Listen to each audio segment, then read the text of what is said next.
Բարի երեկո սիրելի հետևորդներ, Հրապարակ TV-ն եք դիտում, ես Հայկա Ալոյանն եմ, Հրապարակի տաղավարում այսօր հյուրընկալել եմ Պետական եկամուտների կոմիտեի նախկին նախագահ, Միասնության թևեր կուսակցության երկրորդ համար պատգամավորի թեկնածու Դավիթ Անանյանին։ Պարոն Անանյան, շնորհակալ եմ մեզ ժամանակ տրամադրելու համար։ Խնդրեմ, սիրով։ Մարկո Ռուբիոն ԱՄՆ պետքարտուղարը արդեն ժամանել է Հայաստան եւ շատերը շտապեցին այս այցը մեկնաբանել որպես աջակցություն Նիկոլ Փաշինյանին ընտրություններից առաջ։ Ինչ եք կարծում, սա իսկապես նախընտրական աջակցություն է, թե այլ խնդիրներ են լուծվելու այս հանդիպման ժամանակ։ Կարծում եմ, որ այո, նախընտրական քարոզչական նպատակ ունի այցը այսպես հապշտապ կազմակերպելը եւ թրիփի ստորագրման հետ կապված որոշակի հայտարարություններ անելը։ Ես կարծում եմ, որ հնարավորություն ունի այսօրվա իշխանությունը Նիկոլ Փաշինյանը եւ Նիկոլ Փաշինյանի նաեւ հովանավորյալ Ադրբեջանի նախագահ Իլհամ Ալիևը իրենց կապերով հնարավորություն ամեն դեպքում ունեն խնդրելու, որպեսզի այցը, որը միգուցե պլանավորված էր մի քիչ ավելի ուշ, կատարվի հենց այս ժամանակ, որովհետև իրենք տեսնում են, որ իրենք, ես պատահականչի որ հոգնանք եմ ասում, իրենք այսօր որոշակի խորքային խնդիրներ ունեն վերընտրվելու եւ այսպես ասած վերստեղծվելու քաղաքական առումով։ Թիմային են աշխատում։ Կարծում եմ այո։ Դա է վկայում նաև Ադրբեջանում, նաև այն քարոզչությունը, որ տարվում է Փաշինյանի օգտին, նաև այդ պոստերները, որ կան, վահանակների վրա ռեկլամները, LED էկրաններին Փաշինյանի նկարով ռեկլամները մենք ականատես ենք լինում, նաև տարբեր կալիբրի տրամաչափի քաղաքական գործիչներ Ադրբեջանի այս կամ այն առիթով անդրադառնում են Փաշինյանի գործունեությանը, նրան վկայակոչելով իր գործունեությունը որպես իրենց քաղաքական նպատակներ իրագործելու ամենանպաստավոր հայկական, այսպես ասած, առաջնորդը, հետևաբար իրենք ամեն ինչ անում են, որպեսզի այստեղ Նիկոլ Փաշինյանը վերարտադրվի։ Եվ պատահական չի, որ նաև այդ քարոզչական նպատակներով նաև կարծում եմ, որ իրենք համատարած ուժերով, խնդրանքներով խնդրել են, որպեսզի Մարկո Ռուբիոն մի քիչ ավելի վաղ այցելի Հայաստան։ Իսկ դրանից ինչ որ տոկոսներ կամ ընտրական քվեներ կշահի Փաշինյանը։ Կարծում եմ, որ այո։ Չնայած մեր ժողովուրդը շատ ավելի իմաստուն է, քան կարծում են ոմանք, բայց այնուամենայնիվ իր էլեկտորատին ամրապնդելու, այսպես ասած, ավելի բետոնելու առումով փոխաբարական իմաստով բառից բնականաբար ինքը այս այցելությունը ունենալու է այդպիսի ազդեցություն։ Համենայն դեպս լոյալության աստիճանը կարծում եմ իր ընտրողների որոշակիորեն կամրապնդվի, օրինակ 80-85%-ի կարող է հասնել եւ նաեւ կարծում եմ, որ նաեւ իրանք ակնկալում են որոշակի 0.5-ից 1%-ի տոկոսային կետի բարձրացում նաեւ իրենց էլեկտորալ կարողությունների սոցիալական հարցումները դրանք բնականաբար հաջորդ շաբաթվա մեջ կարծում եմ, որ սոցիալական հարցումներ կհրապարակվեն հենց անմիջապես ընտրություններից առաջ, այդպիսի հարցումներ ոնց որ թե անում են։ Եվ մենք կտեսնենք, թե դա ինչպիսի ազդեցություն է ունեցել։ Այո, եթե ամփոփեմ ձեր հարցի պատասխանը, այո, պետքարտուղար ԱՄՆ-ի գալիս է Հայաստան եւ այդ այցը ունի նախընտրական քարոզչական նպատակ։ Այսինքն կարող ենք փաստել, որ փաստացիորեն միգուցե անուղղակի ձևով, բայց Մարկո Ռուբիոն միջամտում է մեր երկրի ներքին գործերին։ Գիտեք, այնքան տրիվիալ է դա մեր երկրի ներքին գործերին եւ ընտրություններին, ով ասես արդեն չի միջամտում, Ադրբեջանն է միջամտում, Եվրոպան է միջամտում, ԱՄՆ-ն է միջամտում, Մոսկվան է միջամտում, բոլորը միջամտում են։ Դա խոսում է նրա մասին, որ մենք ըստ էության ինստիտուցիոնալ կարողությունների առումով ձախողել ենք մեր լեգիտիմությունն ու, այսպես ասած, սուբյեկտայնությունը վերջի առնվազն մի քանի տարիներին ու վերջի 7-8 տարիների հատկապես։ Հետևաբար, այո, միջամտում են բոլորը, որովհետև բոլորը տեսնում են, որ այդպիսի միջամտությունը կարող է իրենց շահերին տալ օգուտ։ Բոլորը իրենց շահերը ուզում են գտնել այստեղ։ Մենք բոլորի շահերը բերել ենք Հայաստան։ ոչ թե մեր շահն ենք դրել կենտրոնում եւ բոլորի հետ խոսում ենք, որպեսզի մեր շահը հաշվի առնելով կառուցվի միջպետական փոխհարաբերությունները, այլ մենք բոլորի շահը բերել ենք Հայաստան եւ այդ շահերը կռվածնում ենք Հայաստանում, Հայաստանը դարձնելով շահերի բախման թատերաբեմ։ Իսկ մեր շահերը որտեղ են։ Մեր շահերը այստեղ գոյություն չունեն։ Դրա համար պետք է լինի փոփոխություն, քաղաքական առումով պետք է գան ուժեր, պետք է օրինակ գանք մենք եւ մենք ասում ենք, որ մենք Հայաստանի շահը մեր համար ամենասկզբունքայինն ու առաջնայինն է։ Չկա մեր համար բարեկամ եւ ոչ բարեկամ երկիր։ Կան երկրներ, որոնց հետ մենք պետք է փոխհարաբերվենք այնքանով, ինչքանով որ իրենք հաշվի կառնեն Հայաստանի շահը, այսինքն Հայաստանի շահը մեր համար թիվ 1 արժեքն է։ Պարոն Անանյան, ինչ կարող եք դուք առաջարկել այդ մյուս երկրներին, որ չի կարող առաջարկել Փաշինյան, հատկապես որ շատ փորձագետներ, քաղաքագետներ, նաև քաղաքական գործիչներ ասում են, որ Փաշինյանը բոլոր արտաքին խաղացողների հետ շատ հեշտ հանգիստ լեզու է գտնում, որովհետև բոլորին տալիս է այն, ինչ ուզում են նրանք։ Ինչն է ձեր այլընտրանքը։ Առնվազն կանխատեսելիություն եւ հուսալիություն։ Տեսեք, դուք ձեր հարցի մեջ արդեն բնորոշեցիք նաև Նիկոլ Փաշինյանին եւ իր վարչակազմին։ Ինչու՞, որտեվ բոլորին ինքը ասում է այո։ Հասկանում եք, այսինքն այն հայտնի ֆիլմ կար, չէ՞, որ միշտ ասա այո, չէ՞։ Ինքը այդ դերում է։ Չկա որևէ բան, որ չասի։ Նույնիսկ հակառուսական իր գործունեությունն իրականացնում է, գնում Ռուսաստանում ասում է այո։ Հաթաթայանում, բայց շնորհակալություն է հայտնում։ Եվ այսպես շարունակ, այսինքն ինքը բոլոր քաղաքական բևեռներին, բոլոր երկրներին, աշխարհաքաղաքական առումով վճռորոշ նշանակություն ունեցող երկրներին բոլորին ասում է այո։ Եվ բոլորի շահը ուզում է սպասարկած լինի։ Եվ ինքը մեկի հաշվին մյուսի շահն է առաջ բրդվում։ Բազմավեկտոր քաղաքականություն է իրականացնում։ Բազմավեկտոր գործողություններ է կատարում, դա քաղաքականություն չի։ Այսինքն ցածկում է միտեղից միտեղ։ Դրանք գործողություններ են եւ անիմաստ գործողություններ են մեր քաղաքական շահ սպասարկելու տեսանկյունից, բայց այդ անիմաստությունը բերում է հանգեցնում է մեր սուբյեկտայնության անկման։ Մենք հիմա ըստ պետություն ենք, որը դե յուրե կա, ունի պետության հետ կապված սիմվոլիկան, ստանդարտներ, բան ամեն ինչը, բայց ինքը չունի դե ֆակտո պետությանը հարիր իր սուբյեկտայնությունն ու ինքնուրույնությունը։ Նիկոլ Փաշինյանը քարոզարշավի ժամանակ սովորաբար իր համակիրներին տալիս է Հայաստանի Հանրապետության նոր կամ իր ասած իրական Հայաստանի քարտեզը։ Ձեզ համար այդ քարտեզը ընդունելի է։ Գիտեք, այդ հարցը պիտի ներողություն խնդրեմ, բայց ասեմ, որ այդ հարցը լավ հարց չի։ Ոչ թե այն առումով, որ ինքը տեղին չի, այլ այդ հարցը մեզ տանում է փակուղի։ Ինչու՞։ Իրականում տեսեք, Հայաստանի Հանրապետության այդ քարտեզ հիշեցնողը իրենք հասել են նրան, որ այդ քարտեզ հիշեցնող այդ բանը, այդ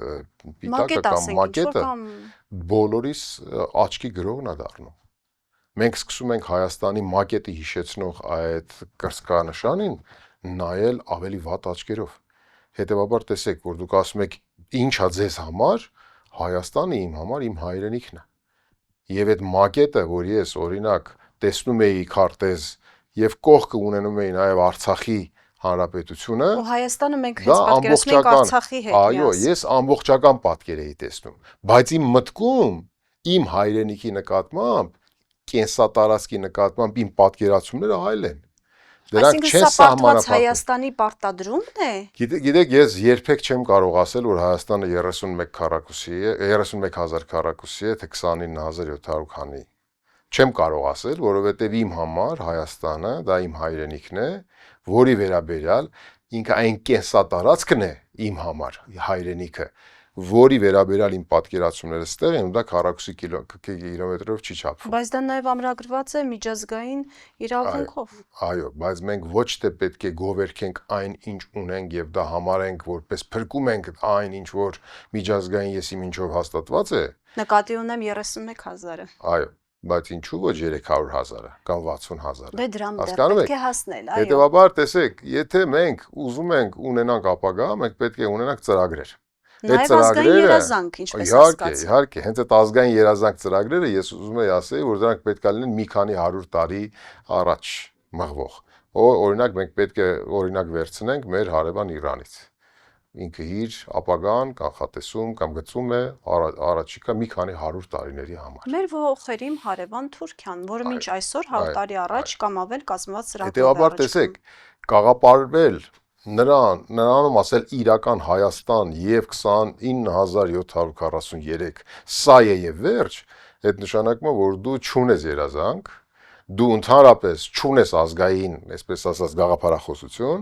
դու ունես պատեհապաշտություն, ունես քաղաքական նկատառումներից ելնելով այսօրվա իրական Հայաստան կոչեցյալ այդ սուտ եւ արհեստական այդ հայեցակարգը առաջ մղելու կենսական պահանջ, որովհետեւ դրանով դու քո, այսպես ասած, գոյությունը դրանով ես ուզում իմաստավորես։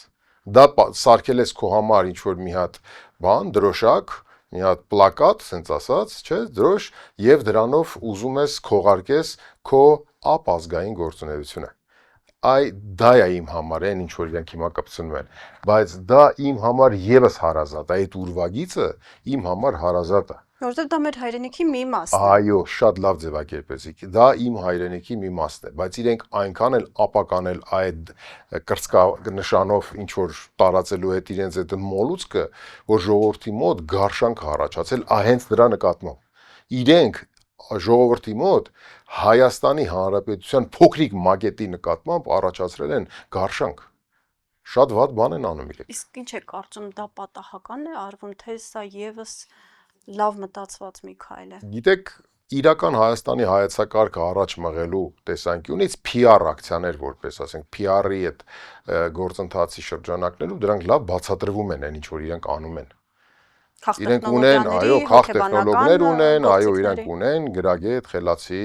քաղտեխնոլոգներ, որոնք կարծում են, որ նաև Հայաստանի Հանրապետությունից չեն դրսից են, որովհետև իրենց հաշվարկներն ու իրենց ասածները դրանք չոր հաշվարկներ են, այսինքն ազգային որևէ շղարժ գոյություն չունի։ Ես այդտեղից եմ ենթադրում, չունեմ այդպիսի տեղեկատվություն, ենթադրում եմ, որ կարող են լինել շատ լավ քաղտեխնոլոգներ, նաև հրավիրված դրսից, նաև մեր եվրոպացի բարեկամները կարող են նաև իրենց աջակցությունը այդ տեսակ իրենց տրամադրած լինել։ Հետևաբար իրենք այն ինչ որ անում են քաղտեխնոլոգիայի գծով բավականին գրագետ գծված մի սցենար է, որ առաջ են մղում։ Ուղղակի իրենք չեն հասկանում, որ դրանով իրենք գրգռում են հասարակությանը, հանրությանը եւ բնակչությունը շատ տեղերում արդեն իրենց հստակ ցուցադրում է իրենց վերաբերմունքը։ Թե Երևանի Արաբկիր օրինակ վարչական շրջանում, թե մյուս վարչական շրջաններում, թե օրինակ մեր հարազատ Տավուշի մարզի Բերդ բնակավայրում, տարբեր տեղերում փոքրիկից միջև ահելից միջև ջահել մեր հայրենակիցները ասում են այն, ինչ իրեն բան է անում, անակնկալի է բերում։ Պարոն Անանյան, գանք քարոզարշավին, ընտրարշավին, տեղի ունեցողին։ Դուք ասում եք, որ օրինակ, եթե մենք գանք իշխանության, արդյոք սոցհարցումներ անում եք, թվեր ունեք, եւ ինչպես կարող եք փարատել ընտրողների կարծիքը, որ վստահ լինեն, անցողիկ 4%-ն ապացուցելու եք, որ հանգիստ գնան իրենց քվեն ձեզ տան։ Տեսեք, մենք ունենք մեր սոցիալական հարցումները, որոնք անում ենք մեր համար, ներքին օգտագործման համար։ Մենք շատ վաղուց հատել ենք 4%-ի շեմը, եւ ընդհանրապես 4%-ը հաղթահարելու որևէ խնդիր մենք չենք ունեցել։ Մենք ունեցել ենք 7%, 8%,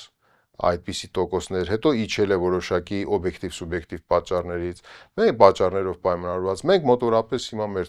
մեր ցուցանիշները 6.2-ից 6.4-ի շրջանակներում են։ Բայց դա մենք համարում ենք ոչ բավարար, որովհետև մենք կարծում ենք, որ պետք է շատ ավելի ներկայացված լինենք պարլամենտում, որպեսզի մենք կարողանանք միասնական ջանքերով հասնել միասնական հաղթանակի։ Այսինքն վստահ եք, որ անցնելու եք ազգային ժողով։ Այո։ Բայց մյուս սոցհարցումներում կարծես թե պատկերը Որ սոցհարցումներ։ տարատեսակ սոցհարցումներ, որ հրապարակվում։ Դե տեսեք։ Նույն ԻՌԻ-ի վերջին Դե սոցհարցումը։ ես ցավում եմ ԻՌԻ-ի համար, ու ես չէի ուզի, որ շատ հանրահայտ այդ սոցիալական այդ պրոֆեսիոնալ ինստիտուտը չէի ցանկանա, որ ինքը կատարեր կոնկրետ մեկ ուժի, այն է այսօր քաղաքական իշխանության գտնվող ուժին սպասարկող կոնկրետ հասցեավորված գործունեություն։ Ես այդպես եմ կարծում եւ ցավում եմ դրա համար։ Անդրադառնանք կոնսոլիդացիային։ Պարոն Անանյան, ինչու չստացվեց կոնսոլիդացիան։ Թեկուզ ձեր շուրջ կամ դուք մեկ այլ ուժի հետ, որպեսզի ավելի մեծ միավորներով գնայինք ընտրությունների ու ձայները փաստացիորեն չփոշյանային, որովհետև շատ ավելի հաղթական ձևով կլիներ ընդդիմության ազգային ժողով մտնելը, եթե օրինակ 6-7 խոշոր միավորների միջև բաշխվեին ընտրողների ձայները, քան 19 ուժի։ Նախ 18 արդեն։ Արդեն այո, Ալյանսը հայտարարեց, որ Եվ դուրս է գալիս։ տեսեք, եկեք փոշիացում բառը ընդհանրապես չխոսենք դրա մասին մեր պարագայում, իսկ այն ուժերը, որոնք որ հավանականություն կա, որ իրենք չեն հաղթահարելու շեմը, մենք այդ ուժերի հետ չենք բանակցել, չենք խոսել, քննարկումներ չենք ունեցել։ Մենք շատ ու շատ ուժերի հետ քննարկումներ ունեցել ենք եւ մեզ հաջողվել է օրինակ նաեւ ունենալ այդպիսի քաղաքական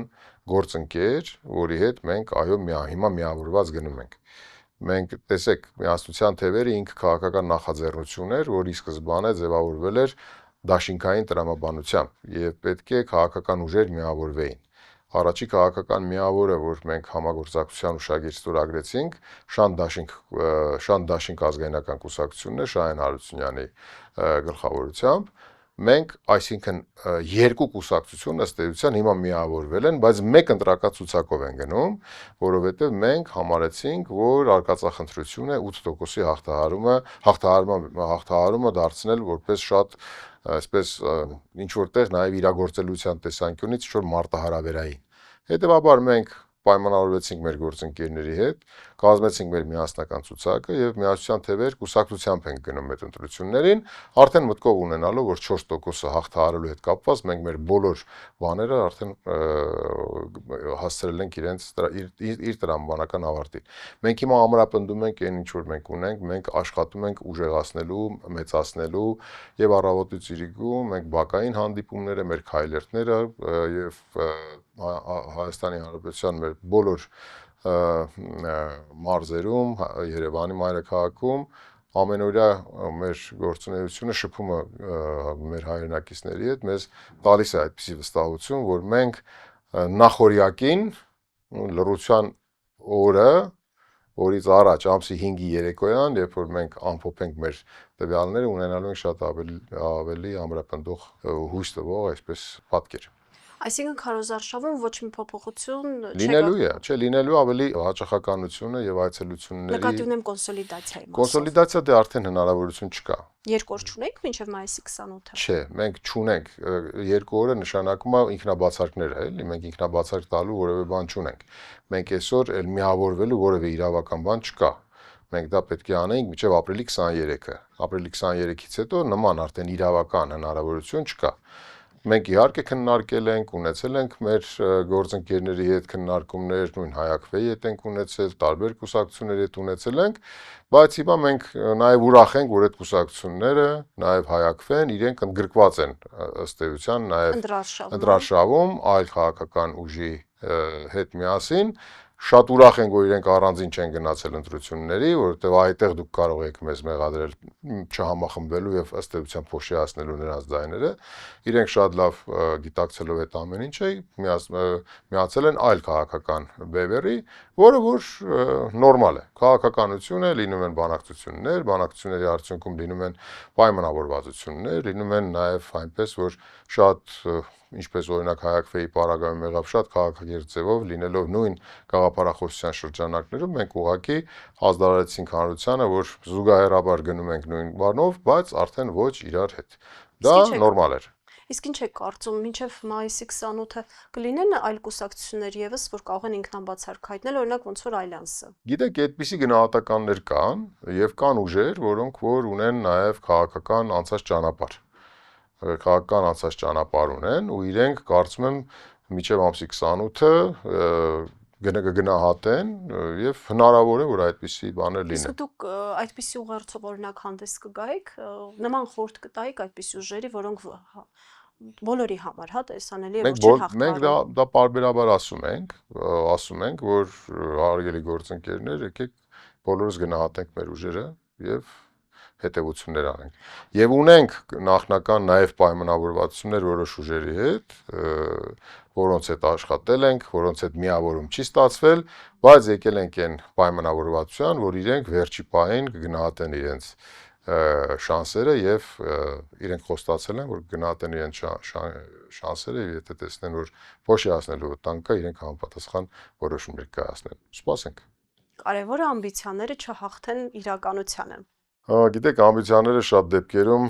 նաև օրհասական պահին լինում են առաջնային, ցավոք սրտի կարելի եկեք այսպես ձևակերպենք։ Պարոն Անանյան, ամեն դեպքում գրեթե բոլորը համամիտ են ընդդիմությունը հատկապես կամ մեր հանրության մի մեծ մասը, որ այս ընտրությունները ճակատագրական են Հայաստանի Հանրապետության ու հայ ժողովրդի համար։ Այսինքն մեր կյանքը վերածվել է մինչև հունիսի 7-ը եւ հունիսի 7-ից հետո ժամանակահատվածի մի բաժանման։ Այնուամենայնիվ շատերը ձեզ մեղադրում են, որ դուք չմիացաք ավելի խոշոր դաշինքի։ Իսկ ինչու չեն ավելի խոշորին ասում դուք ինչի չեք միացել։ Դե տրամաբանորեն սովորաբար ավելի խոշորին են միանում։ Գիտեք, սպասումները սպասում, բայց նաև անկախ նրանից գաղափարախոսական առումով դուք զուգահեռ ընթացող քաղաքական ուժեր եք, կարող են լինել նաև գաղափարային տարբերություններ։ Իսկ հայրենիքի փրկության Հայրենիքի հանգամանքը փրկությունը ո՞րն է։ Դե որպեսզի Ոնց եք նաև ընդդիմությունը հնարավորինս միավորված գնա ազգային ժողով, որպեսզի կարողանա հեռացնել Նիկոլ Գիտեք, Փաշինյանին։ այդ միավորումը կարող է երկար չտևեր։ Եթե լիներ այդպիսի միավորում, կարող է երկար չտևեր։ Ես չունեմ այդպիսի վստահություն, որովհետև թեև ամենայն հարգանքով բոլորին, բայց ունենք գաղափարական տարբերություններ։ Իսկ համամիտ եք այն մասով, որ գոնե ընդդիմության մոտ գլոբալ առումով այն հիմնական գաղափարը կա, որի շուրջ բոլորը համաձայն են, որ Նիկոլ Փաշինյանը պետք է հեռանա։ Դա կա։ Անդրադառնանք Նիկոլ Փաշինյանին, պարոն Անանյան։ Դուք աշխատել եք իր հետ։ Ինքը հիմա ելույթ է ունենում իր հանրային ելույթներում սպառնում է մարդկանց փաստացի, կնստացնեմ, բոմժ կդարձնեմ։ Ասում է մի քանի օր առաջ էլ ուրեմն հարցազրույցի ժամանակ ասում է, որ SMS-ով, WhatsApp-ով պաշտոնյաներին կամ իր ենթականերին տեղյակ պահելը, որը ազատված են աշխատանքից, նորմալ է, որովհետև դա էլ է հաղորդակցման միջոց։ Այն ժամանակ էլ էր այդպես հաղորդակցվում Նիկոլ Փաշինյանը եւ հետաքրքիր է, եթե հանրային ելույթներում է նման բառապաշարով հանդես գալիս, փակ դռների ետևում ինչպես է իրեն պահում Նիկոլ Փաշինյանը։ Նույն բառապաշարն է, միգուցե դա է պատճառը եղել, որ դուք հեռացել եք աշխատանքից։ Չէ, իմ հեռանալու պատճառը ես ասել եմ, չէի ուզի որ հիմա նորից կրկնվենք, որտեղ ինքը եղել է շատ կոնկրետ կադրային հարցի հետ կապված։ Չէ, տարբերություն կա, այն ինչ որ հիմա ես տեսնում եմ ու այն ինչ որ 2 տարի առաջվել ենք իրար հետ մի կառավարությունում աշխատելու այդ 2018-20 թվականների այդ 2 տարվա ժամանակահատվածում բնականաբար տարբեր են, որ ասեմ ինքը տրամագծորեն այլ մարդ է, չէ, իր այն ժամանակ էլ իր հույզերը ժամանակ առ ժամանակ դուրս էին պորտկումներ ունենում էր, բայց այդ պորտկումները ունեին չափսահման եւ բանի շրջանակը երբեք չի անցել։ Այսինքն գիտեր ում մոտ Իհարկե, պորտկման սահմաններ հասցնել։ շատ լավ գիտեր, այո, ինքը գիտեր, ում հետ ընկերություն աներ, ում հետ չաներ, այդ ընկերությունում ում հետ զգուշ լիներ, ում հետ պատկառանքով լիներ, ում հետ ընդհանրապես կարող էր խոսել այնպես, ինչպես ինքը կցանկանար։ Այսինքն ինքը շատ լավ գիտեր, մարդկանց գիտեր ու մեկու մեջ անում էր, գիտեր ում հետ ոնց։ Այսինքն վերահսկելի պորտկումներ Այո, ինքը այդ մարդը հախուռն է, ինքը իր բնավորությամբ հախուռն է։ Բայց վերահսկում է։ Բայց այո, ընդհանուր առմամբ վերահսկելի էր, ինքը իրեն վերահսկում էր, աշխատում էր այդ ուղղությամբ ամենայն դեպս։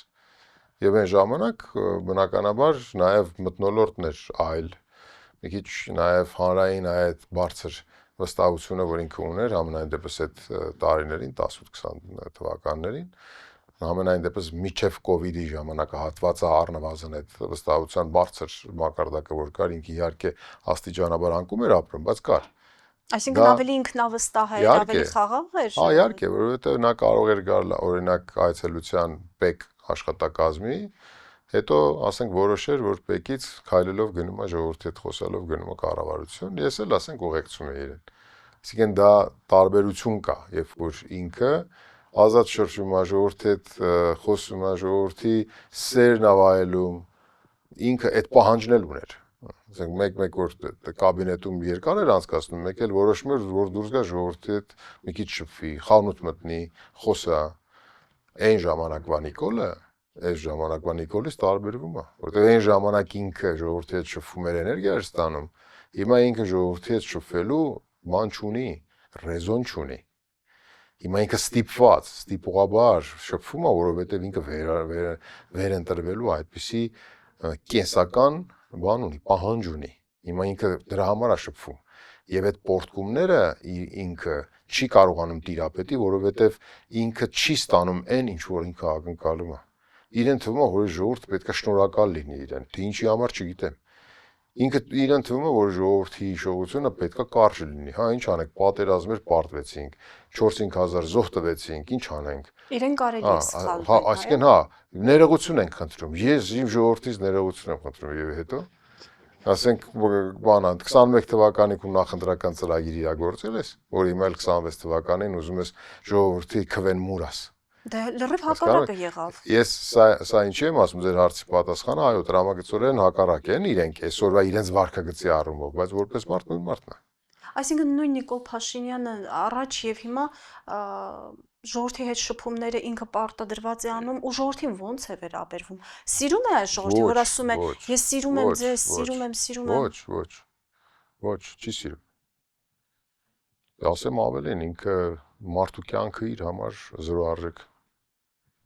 Մարդու կյանքը, կարիերան, ասենքն ինքը գնա հանի աշխատանքից, սրան հրահանգի, նրան հրահանգի։ Ասենք գնա 20 տարվա, ասենք ամբասեջ ծառայություն ունեցող մարդուն հանի աշխատանքից։ Ինչու՞։ Որ սոցիալական հեռավորություն չեն պահել։ Իր համար մարդը, մարդու ճակատագիրը, մարդու անցած ճանապարհը, մարդը հենց ինքը որպես արժեք, ինքը իր համար գոյություն չունի։ Ինքը մարդուն չի սիրում։ Ինքը փոքր ժամանակվանից երևի թե իր մեջ դրած է, որտեվ մարդու նկատմամբ ինքը չունի այդ մարդասիրությունը իր համար չի։ Երբ ինքը ասում է մենք ցեղասպանության մատերիալ էինք, դրա համար ցեղասպանության ենթարկվեցինք, այս տարածքում մենք երբեք մեծամասնություն չենք կազմել, 1000 տարի պետականություն չենք ունեցել, ինչ որ տարբեր գոյություն չունեցող պատմական բաներ են։ Դրանք արդեն խոսույթներ են, նարատիվներ են, որոնք որ ապացուցում են, որ ինքը այստեղ թուրք-ադրբեջանական բաներ է իրականացնում։ Իսկ դրանք չեն խոսում նաև այն մասին, թե ինքը ինչքան չի սիրում այստեղ ապրող մարդկանց հայերին։ Դա համարենք արկախված հարց, իհարկե։ Պարոն Անանյան, անչափ շնորհակալ եմ հետաքրքիր զրույցի համար։ Հարգելի հետևորդներ, իմ հյուրն էր Միասնության թեւեր կուսակցության երկրորդ համար պատգամավորի տեխնացու Դավիթ Անանյանը։ Կհանդիպենք։